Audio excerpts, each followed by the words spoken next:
Kính chào quý vị đang theo dõi chương trình Sức bật sáng tạo và khởi nghiệp của Ban Khoa giáo Đài truyền hình Thành phố Hồ Chí Minh. Thưa quý vị, có câu nói rằng hai trong số những đặc quyền của tuổi trẻ là sức sáng tạo và thời gian. Ở phương diện nào đó, điều này khá hợp lý, nhất là với những người khởi nghiệp. Thời gian cho họ trải nghiệm để bước qua từng cung bậc cảm xúc, thứ cảm xúc của vinh quang và đôi khi cũng là của thất bại, của thành công đang bị trì hoãn. Chương trình ngày hôm nay sẽ tiếp tục tìm kiếm và gửi tới quý vị những câu chuyện khởi nghiệp như thế. Nhưng trước tiên, xin mời quý vị đến với một thông tin công nghệ khá thú vị. Sự xuất hiện của máy tính đã làm thay đổi những công cụ tính toán của con người. Ngày nay, máy tính còn tham gia vào nhiều hoạt động xử lý dữ liệu, đồ họa, giải trí. Dù vậy, đó vẫn chỉ là hình dung của chúng ta về một chiếc máy tính thường thấy. Thực chất có những siêu máy tính đã phá vỡ ranh giới tưởng tượng của chúng ta về khoa học và công nghệ. Vừa qua, chiếc siêu máy tính có tên Cửu Chương của nhóm nghiên cứu đến từ Đại học Khoa học và Công nghệ Trung Quốc chứng minh tốc độ tính toán của nó đã vượt qua chiếc máy tính lượng tử mà Google công bố chế tạo thành công vào năm 2019 đến 10 tỷ lần. Nói cách khác, nếu một nhiệm vụ nào đó mà siêu máy tính Cửu Chương phải thực hiện trong 1 phút thì các siêu máy tính khác phải mất tới 100 triệu năm mới có thể hoàn thành. Hiệu quả về tốc độ đã quá rõ ràng, nhưng liệu sự thần tốc này có ý nghĩa gì với đời sống khoa học và công nghệ thế giới? Chắc chắn rồi, bởi lẽ với những đột phá này, lượng thông tin cần phân tích xử lý sẽ nhanh hơn, từ đó có thể giúp hỗ trợ y học trong việc nghiên cứu kéo dài sự sống, tạo siêu vật liệu mới, thậm chí là ảnh hưởng tới cả thị trường kinh tế tài chính. Thưa quý vị, và với những tiến bộ này thì hy vọng rằng càng ngày sẽ có nhiều công trình nghiên cứu sớm được ứng dụng ra thực tế dưới sự hỗ trợ của siêu máy tính. Và trở lại với chương trình ngày hôm nay để thay đổi không khí một chút, mời quý vị cùng Ngọc Quý rời khỏi phim trường Đài truyền hình Thành phố Hồ Chí Minh để ghé thăm một nhân vật mà chúng tôi tin chắc rằng sẽ có rất nhiều điều mà những nhà khởi nghiệp trẻ muốn lắng nghe.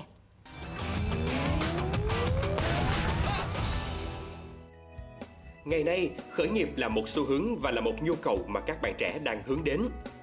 Tuy nhiên, đây cũng lại là một hoạt động nhiều rủi ro. Có thống kê đã chỉ ra rằng hơn 90% các bạn trẻ khởi nghiệp sẽ gặp thất bại trong lần đầu tiên. Cụ thể, theo thống kê vào cuối năm 2019, có hơn 82% dự án khởi nghiệp thất bại do thiếu khả năng quản lý vận hành cũng như kinh nghiệm lãnh đạo. Vậy, có cách nào để vẫn có thể bắt đầu một sự nghiệp của mình mà giảm rủi ro đến mức tối thiểu? Đó là câu chuyện chúng tôi sẽ kể trong My Story hôm nay với nhân vật của chúng ta. Chào chị Quý, tôi là Tình, hiện tại đang làm việc tại công ty trách nhiệm hữu hạn ABO Việt Nam, phụ trách phát triển chiến lược về đào tạo SAP. Như đã nói, khởi nghiệp thường đi cùng với rất nhiều khó khăn trong những lần đầu tiên và đối với Tình cũng vậy. Bạn đã từng thử sức cùng các bạn sinh viên ở trường đại học, tự làm chủ, tự xây dựng một doanh nghiệp kinh doanh tại Singapore. Tuy hiện tại Tình không còn đồng hành với công ty này, nhưng nó đã để lại cho bạn nhiều bài học quý báu. Ngày trước lúc mà còn đi học tại trường đại học kinh tế thì Tình đã từng cùng với các bạn để mà phát triển một dự án khởi nghiệp về xà phòng handmade tại Singapore. Tuy nhiên thì sau cái quá trình khởi nghiệp thì tôi cũng nhận ra rằng là đối với lại các bạn sinh viên khởi nghiệp thì sẽ cần nhiều yếu tố hơn là chỉ là một mô hình kinh doanh khác biệt và đam mê.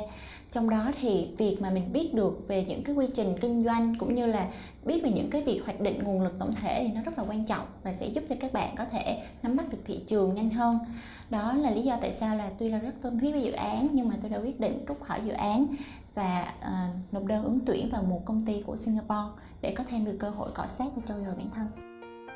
Và lần này, bạn đã tham gia đồng hành vào việc phát triển một mảng kinh doanh theo cách khác biệt hơn. Đó cũng là cách chúng tôi muốn giới thiệu ngày hôm nay. Tình quyết định xây dựng sự nghiệp của mình bằng cách tham gia vào một doanh nghiệp lớn, cùng đồng hành với ban quản lý công ty, chịu trách nhiệm xây dựng một mảng kinh doanh của doanh nghiệp. Lần này, bạn có được sự hỗ trợ cũng như sự định hướng từ những người lãnh đạo dày dặn kinh nghiệm. Mình đã tham gia vào công ty trách nhiệm hữu hạn ABO Việt Nam và nắm chính phát triển mạng ABO Academy là chuyên về đào tạo và cấp chứng chỉ về SAP ERP tại Việt Nam. Thực ra thì cái ý tưởng để mà mở trung tâm đào tạo SAP ABO Academy này thì là đến từ người sếp của Tình. Thì lúc đó thì anh sếp là David Tan thì anh rất là ấp ủ cái việc mà mình mở chương trình đào tạo đó ở Việt Nam, vì cũng có rất là nhiều lý do nhận thấy được là người thiếu hụt của nguồn lực SAP tại Việt Nam. Và khi mà Tình vào công ty thì giống như là hai bên cũng có cùng chung những cái ý tưởng. Tại vì Tình thực ra thì cũng rất là muốn khởi sự một cái doanh nghiệp mới hoặc là một cái mảng kinh doanh mới, cũng như là cũng muốn làm những cái việc mà có ý nghĩa cho cộng đồng. Thì đó là lý do tại sao mà sau khi mà vào công ty và sau cái thời gian thử việc là vị trí nhân viên kinh doanh thì Tình đã quyết định tham gia và phát triển mảng APO Academy cùng với sếp và ban lãnh đạo công ty từ những ngày đầu tiên cho đến bây giờ. APO là đối tác triển khai SAP ERP. SAP là tên của một công ty toàn cầu chuyên về phần mềm kinh doanh doanh nghiệp và một giải pháp hoạch định tài nguyên doanh nghiệp ERP.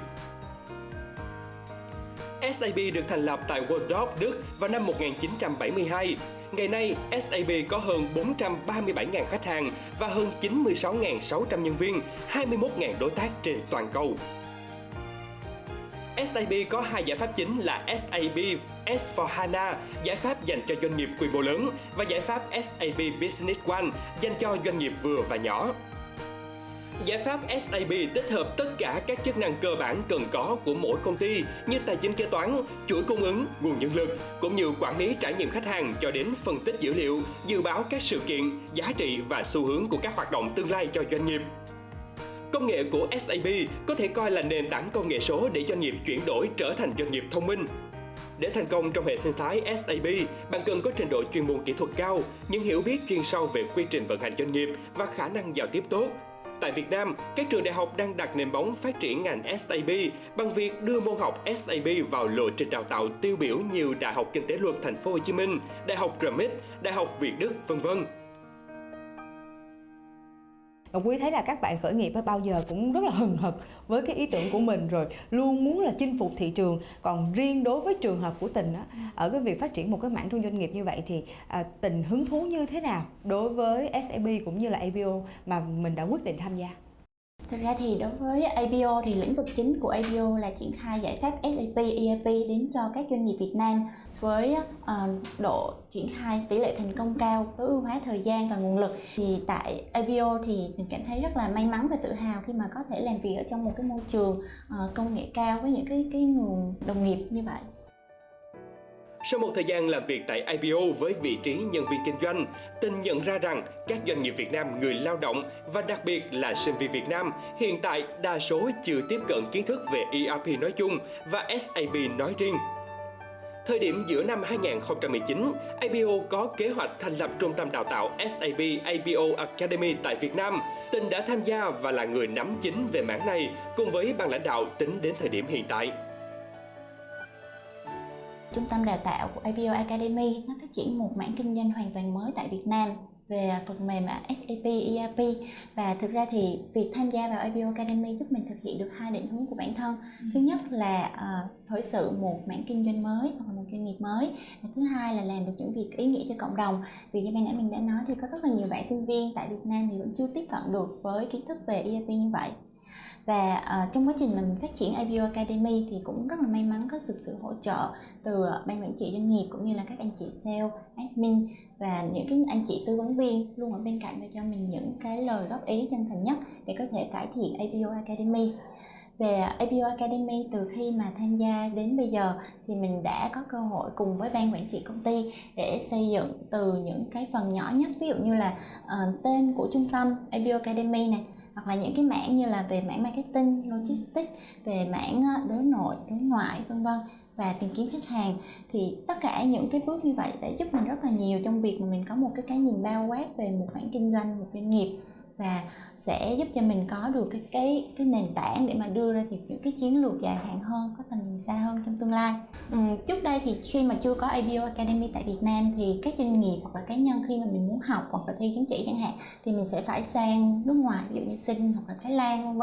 Thì hiện tại thì với APO Academy thì bên công ty của mình cũng đã rất là tự tin và tự hào là mọi người có thể hoàn toàn để có những cái giải pháp dịch vụ chất lượng cao như vậy tại Việt Nam. Việc bắt đầu một mảng kinh doanh trong một doanh nghiệp như đã nói, có một lợi thế là bạn sẽ nhận được sự định hướng và hỗ trợ của đồng nghiệp và cấp trên. There are two main reasons for this. First, APO is always putting a lot of focus on grooming the next generation of leaders. That's why we have a lot of young people in our team. Secondly, I myself has been in Vietnam for about 6 years. I've seen Vietnam economy growing dramatically. Most enterprises are now going through digital transformation. However, Vietnam has a serious shortage of SAP specialists. As for Tin, Tin joined us as sales initially. She's a very clever, passionate, and dynamic young lady. As such, when we first started ABIO Academy, I find that she's a perfect fit. The current pandemic has slowed us down a lot in most part of the last 1 year, especially in social distancing policy and school closing for many months. However, Tin has done a fabulous job in keeping up the momentum. One of the most important milestones is to sign MOU with 3 major universities in Vietnam: Yassin University, Đà Lạt, UEL Ho Chi Minh, and IGC. And we expect more to come this year. This allows us to work with the universities to educate their students in hope for them to join and be part of the SAP ecosystem in near future. Theo thống kê trên toàn cầu, có hơn 75% dự án triển khai ERP thất bại khiến doanh nghiệp tiêu tốn hàng triệu đô la và thời gian triển khai nhưng không thu lại được lợi ích. Trong đó, nguyên nhân phổ biến nhất là các nhân viên công ty tham gia đội dự án làm việc không hiệu quả. Vì vậy, việc đào tạo nhân lực hiểu rõ về hệ thống, quy trình vận hành và sử dụng giải pháp công nghệ, ở đây là phần mềm SAP là vô cùng quan trọng. Ngoài khối doanh nghiệp, hiện nay ABIO Academy đang liên kết với các trường đại học trong cả nước để tổ chức các khóa học đào tạo các bạn sinh viên, chuẩn bị hành trang cho các bạn trước khi ra trường. Như vậy thì với những cái bạn gọi là sinh viên á, những người lao động tương lai trên thị trường thì khi mà các bạn nắm được những cái kiến thức về SAP trước khi ra trường chắc chắn cũng sẽ là một cái lợi ích, một cái tiềm năng rất là lớn cho các bạn để các bạn cạnh tranh trên thị trường sau này, đúng không? Với sự phát triển mạnh mẽ của ngành ERP tại Việt Nam, việc các bạn sinh viên sau khi ra trường có được những kiến thức về SAP ERP sẽ giúp các bạn rất nhiều trong cái con đường sự nghiệp sau này. Ví dụ như các bạn hoàn toàn có thể cải thiện được cái khả năng ngoại ngữ của mình chẳng hạn. Là cái thứ nhất. Thứ hai là các bạn có thể nắm được những cái quy trình kinh doanh, thì điểm này nó sẽ rất tốt với các bạn sinh viên, đặc biệt là những bạn mà có dự định sau này mình sẽ khởi nghiệp. Và trong ngành SAP thì có một cái vị trí việc làm gọi là tư vấn viên SAP hay gọi là SAP Consultant. Thì cái nghề nghiệp này nó sẽ đòi hỏi các bạn rất là nhiều những cái kiến thức, kỹ năng và giao tiếp vân vân, nhưng mà nó sẽ có được những cái mức thu nhập cũng như là những cái kinh nghiệm và khả năng học hỏi rất là lớn. Lý do mà nhà trường quyết định sử dụng SAP bên cạnh cái việc là SAP hiện nay đang là cái giải pháp cung cấp cái giải pháp về ERP lớn nhất thế giới hiện nay. Ngoài ra thì là SAP còn xây dựng được một cái cộng đồng các cái trường đại học và các cái học viện rất là lớn trên toàn thế giới. Theo tôi biết hiện nay là trên 4.000 trường đại học trên toàn thế giới đã tham gia cộng đồng này. Trong sắp tới thì giữa ABIO và trường Kinh tế Luật cũng sẽ có nhiều cái hoạt động hợp tác và tổ chức nhiều cái hoạt động mang lại nhiều lợi ích cho sinh viên, như là các cái buổi tọa đàm, giao lưu doanh nghiệp, các cái seminar chuyên môn về kiến thức thực tế do các chuyên gia của ABIO trình bày. Và đồng thời là cũng sẽ tổ chức những cái hoạt động học thuật ngoại khóa cho sinh viên, không những là của chỉ trường Kinh tế Luật mà là của cả Việt Nam. Cụ thể là như cái cuộc thi ERP Business Simulation Game mà chúng tôi đã tổ chức vào năm vừa qua. Với định hướng của mình và ABIO Academy sẽ góp phần quan trọng trong kế hoạch đó. Nếu việc này được thực hiện, Tình và ban lãnh đạo có thể coi là một trong những cá nhân góp sức tiên phong, mở đường để ABIO Academy đến gần hơn với mọi người. Tình có một chia sẻ gì dành cho các bạn cũng như là các đơn vị, các doanh nghiệp? Thì đối với lại các bạn sinh viên mà chưa có những kiến thức về ERP hoặc là SAP thì mình thực sự nghĩ các bạn nên đầu tư vào thời gian của mình để mà có thể học thêm về SAP ERP như vậy, bởi vì nó sẽ giúp ích cho các bạn rất là nhiều về cái tư duy logic, về các quy trình quản lý trong doanh nghiệp.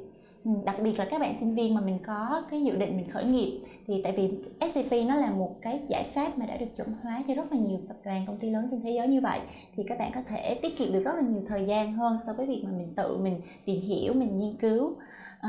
SAP thì nó cũng sẽ giúp cho các bạn có rất là nhiều cái cơ hội nghề nghiệp sau này. Và các bạn có thể tìm hiểu bằng cách là mình tham gia những cái chương trình đào tạo miễn phí hoặc là những cái chi phí rất là ưu đãi của SAP. Và thưa quý vị, trên thực tế thì với việc có gần khoảng 90% doanh nghiệp đã bắt đầu chuyển đổi số và khoảng hơn 30% các nhà lãnh đạo doanh nghiệp đã bắt đầu xem đây là vấn đề sống còn, thì chuyển đổi số đã được xem như một chiến lược trọng điểm của nhiều tổ chức và nhiều doanh nghiệp trong xu hướng của cuộc cách mạng công nghiệp lần thứ tư. Và hy vọng rằng chương trình ngày hôm nay đã mang đến cho quý vị những thông tin và những chia sẻ thú vị. Còn bây giờ, chương trình Sức bật sáng tạo và khởi nghiệp tuần này xin phép được khép lại. Ngọc Quý xin trân trọng kính chào và hẹn gặp lại quý vị trong chương trình kỳ sau.